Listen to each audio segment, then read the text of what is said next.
Hello and welcome to the Tottenham America channel. Today we'll be looking back at Tottenham's 1-1 draw with Leicester in the Premier League as they kicked off their 24-25 Premier League season campaign with a draw against the newly promoted Leicester City. Pedro Porro scored midway through the first half, courtesy of a cross from James Maddison, before Jamie Vardy lashed it into the back of the net in the second half. It was really a tale of two halves for Tottenham today. Yeah, our first half and second half performance were pretty much like day and night. We played very, very well in the first half. Maddison, Pedro Porro firing on all cylinders. Son as well. They were so creative, feeding into Solanke. Solanke had a couple good chances, just could not put them away.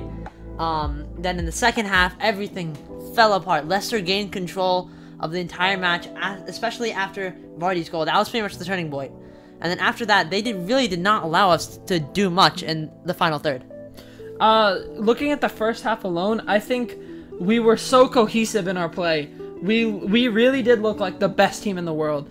And it's a flip from last season, because last season it was always first half was terrible, and then second half we turned it up.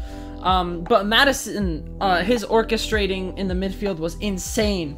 Very, very good performance. Our defense was perfect. Nothing got through. I think Leicester only touched our box once in the first half, and they had no shots on target. I think the only improvement in the first half could have been maybe the wingers. I think some of the end goals from the wingers were not, as goal driven as we wanted. Definitely, we were overpassing way too much, and that's been a problem the whole day today. The whole game was just overpassing. Yeah, especially when we tiptoe our way into the box, we overpass. Really, what we need to do is just take a shot and test the keeper. We saw that with a bunch of players today. Son, Bentancur, Kulusevski, just dribbling around the box, trying to get the perfect goal. But it doesn't have to be perfect. We just have to test the keeper. Yeah. And then going back to Maddison, he orchestrated the midfield perfectly. It looked like nothing could hurt us in the first half. Yeah. And I think the way we set up with the lineup in the first half going into the match, it's like the Leicester defenders were perfectly occupied with our attackers, so that Maddison almost had a free space. Yep. Like no one was Which on is what him. we wanted him to operate as. Yes, exactly. That kind of free midfielder. Well, looking at the match stats, I mean, we controlled the game the whole time. 71% possession. We had 15 shots. 7 of them were on target. We commanded the possession. We had 13 corners, and all of that, and Leicester's I believe 7 shots.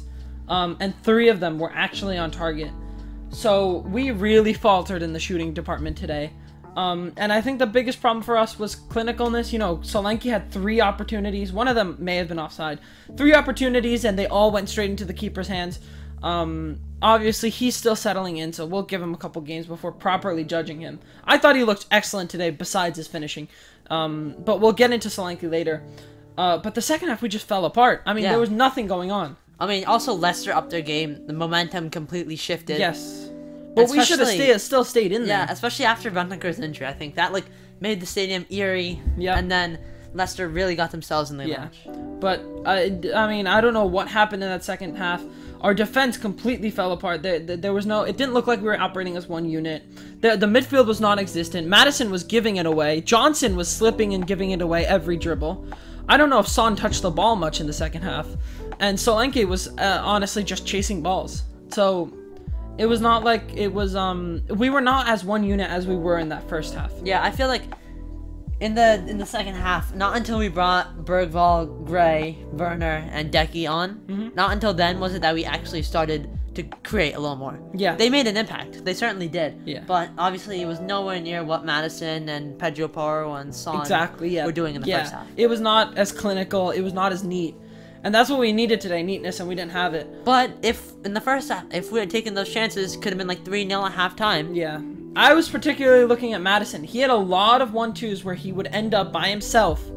And he would always try and put a ball into the box for Solanke, and Solanke was marked by at least 4 people. As the out-and-out striker will be, he's going to be marked by 4 people. And Maddison should have shot at least 3 of those times. He really needs to just shoot. Yeah. And he has such a good shot on his right foot. Even long shot and curling shot from angles. He needs to use it. Yeah. So it was, again, like you said, it was just a tale of two halves. It was a very bright, very good first half, and then one of the worst for the second halves we've seen. But we'll move on to the players now. Vicario, I don't think he could have done anything for that goal. Yeah, he made one good save. I forget who made the shot. Was it De Cordova-Reid or Jamie Vardy? I forget who it was. Jamie Vardy, but yeah. It was when Lucas Bergvall gave away the ball. Oh, yes. Very stupidly, and Vicario was fuming at him. Yeah. But yeah, that was an excellent save. Yeah, Vicario did not really have much to do. He made a good save. Yeah. Looking at our defense, I thought Pedro Porro was one of the brighter spots of today. I think throughout the game he was pretty good. Got the goal. Yeah, Pedro Porro was great. That was a great header. I didn't even know he could head the ball like I know. But, given his height. Yeah, given his height, and he's not really much of it's not that, like, you don't see him heading the ball much. Yeah. You know, but other than that, he played pretty well. I don't know what happened, but at one point he was just limping for about 5 minutes. He kind of flipped over on the ground, and then from that point after, he was just kind of limping the whole time. And then he got brought off. And then he got brought off for Jed Spence to make his first appearance. Yeah, I don't know why he didn't just go down though. Yeah. I don't know, unless it was direction from the bench. I'm not sure. Romero and Van de Ven. Romero, I thought they operate for... I think, yeah. Until the goal. I don't know what happened at the goal. I don't know if Sarr left his man. I don't know if Romero ran past Vardy. Something happened and Vardy just wasn't tracked. And that was the one time that our defense actually faltered. I thought for the rest of the game, those two were pretty solid. Those two were very, very good. And they were, I feel like, especially Van de Ven, when no one else was doing anything, he would just make these runs, these powerful runs. Yeah. And just, he'd move the team forward. Yeah, he'd like, it looks like he actually wants to do something. And same thing with Romero at times, too. Yeah. Udagi, again, tale of two halves. He was kind of non-existent in the second half. First half, he was great. Yeah, first half he was good. He was playing well with, Madison, Son, taking the ball from the back to the front. But I just thought that the second half, he, like most of the team, he just kind of died off. Yeah. We'll move into midfield. Bentancur, again, tale of two halves. I think he was better in the first half, dropped off in the second, then suffered a really bad injury. Yeah, hope he's okay. Yeah, it looked like a concussion. He may have lost consciousness for a little bit. He was put on oxygen and stretchered off. His midfield partner, Pape-Matar Sarr. Almost the same thing, except in the second half, he was just super quiet. Yeah, but honestly, I don't know if he was that big in the first half either. Yeah, to be honest. I thought he had a Bentancur did better in the first half, yeah, definitely. Yeah, he had more of an impact. Yeah. But no reason to write off Sarr. Yeah. He's got time ahead of him. We'll move to the front now. James Maddison, the biggest night and day performance today. So good in the first half. Really good. The amount of chances he created, unbelievable. Yeah. Like, he was creating chances, he was passing, he was spreading the play, he was kind of acting in, as you said, that free midfield spot. And that's where we need him to operate. But the second half was horrendous. Yeah, he just wasn't getting any of his touches, dribbling. He's not getting any of that right. There was that one point where he was perfectly set up, pretty much right in front of the goal at the D of the box, and he kind of just taps it away to Leicester. Yeah. Maybe he forgot what team he was playing for. I don't know. Brennan Johnson, yeah, tale of two halves, kind of. Like Maddison, he was much better in the first half, then just forgot how to play the sport in the second half. Yeah. And I don't know what happened there. I could count maybe 2 or 3 occasions where he just was also just very, very quiet. He did not have much action. That's true, yeah. But I think, really, after Werner came on and he was playing, he took his role after Johnson went off. Because that whole section from halftime to basically the 78th minute, there was nothing really. He was very, very quiet. Yeah. Son played first half was better. Son got himself into such good positions in the first half, and he was dribbling was fantastic. Yeah. It's just that I feel like he wasn't quick enough, right? His decision making at sometimes whether to shoot or put the ball in the box, kind of like Madison. Yeah. There were times he just needed to shoot. He needed to go quicker. Yeah, he was a little too careful. Yeah. But other than that, he played pretty well in the first half, and in the second half, he just did not see any of the ball at all. Yeah. And last up was Dominic Solanke made his debut for Tottenham after signing for the club on August 10th. I thought Dominic, apart from the finishing, I thought he was a really good player today. Yeah, I mean, thought his performance was pretty bright. He got himself into such good positions.